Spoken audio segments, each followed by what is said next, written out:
तर आजच्या व्हिडिओमध्ये आपण समजणार आहे डेटा टाइप्स. तर डेटा टाइप म्हणजे इथे दोन वर्ड्स आले, डेटा अँड टाईप. डेटा म्हणजे काय? इन्फॉर्मेशन.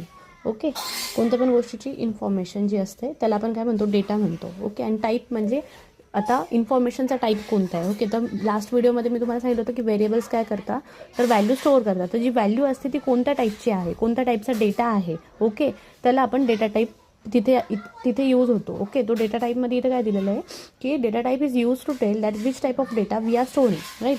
तर जेव्हा आपण इथे एक स्टेटमेंट लिहिले आहे, int age equal to 2. Age काय आहे? व्हेरिएबल नेम आहे. 2 काय आहे? व्हॅल्यू स्टोअर केली. कुठे झाली ही व्हॅल्यू स्टोअर? एज नावाच्या व्हेरिएबल नेममध्ये. ओके, आणि इंट काय आहे? Data type. सो इथं डेटा टाईप यूज केला आहे. जेव्हा आपल्याला हा 2 स्टोअर करायचा आहे तर आपल्याला सी प्रोग्रामिंगमध्ये कोडिंगमध्ये त्यांना सांगावं लागतं. ओके, सिस्टमला सांगावं लागतं की आपण कोणत्या टाईपचा डेटा इथं स्टोअर केला आहे. सो आता 2 जो आहे हा होल नंबरमध्ये येतो. सो इथे इंट यूज केलेला आहे, तर त्यालाच आपण काय म्हणणार? Data type. So data type म्हणजे की which type of data we are storing. Okay, so types of data 4 आहे. पहिला आहे इंट डेटा टाईप. तो इंट म्हणजे काय? इंटिजर. जेव्हा आपल्याला होल नंबर स्टोअर करायचे असतील, फॉर एक्झाम्पल कोणाचा तरी एज असणार, राईट, किंवा नंबर असेल सिंगल, ओके, किंवा कोणाचे मार्क्स असतील, तर ॲट दॅट टाईम आपण होल नंबर्स यूज करणार. तर त्या टायमाला आपण कोणत्या टाईपचा डेटा डिफाईन करणार? इंट. सो आपण फॉर एक्झाम्पल इंट एज जे आहे, एक एक्झाम्पल एजचं झालं तर इंट मार्क्स समजा, इंट मार्क्स इक्वल टू आपण काय लिहिणार? इंट मार्क्स इक्वल टू समजा 80.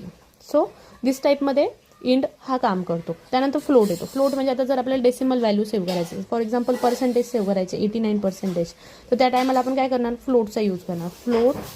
ओके, फ्लोट पर्सेंटेज, मी पी कन्सिडर करते पर्सेंटेजला, इक्वल टू 89%. ओके, आणि कॅर काय करतो?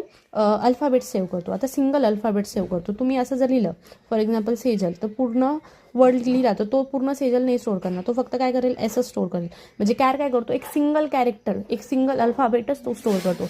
जर तुम्हाला पूर्ण वर्ड जो आहे तो स्टोअर करायचा असेल, ॲट दॅट टाईम तुम्हाला स्ट्रिंगचा यूज करावा लागतो. स्ट्रिंगसाठी मी एक वेगळा व्हिडिओ बनवते. आता आपण हे इझी लँग्वेजमध्ये फक्त एवढं समजून घेऊ. तुम्हाला कॅरचं समजलं असेल की तो काय करतो? सिंगल कॅरेक्टर स्टोअर करतो. डबल काय करतो? जर मोठा डेसिबल नंबर असेल, फॉर एक्झाम्पल 3.91, पुढे खूप मोठा नंबर आहे, तर ॲट दॅट टाईम आपण काय यूज करायचं? डबल यूज करायचं. आणि जर स्मॉल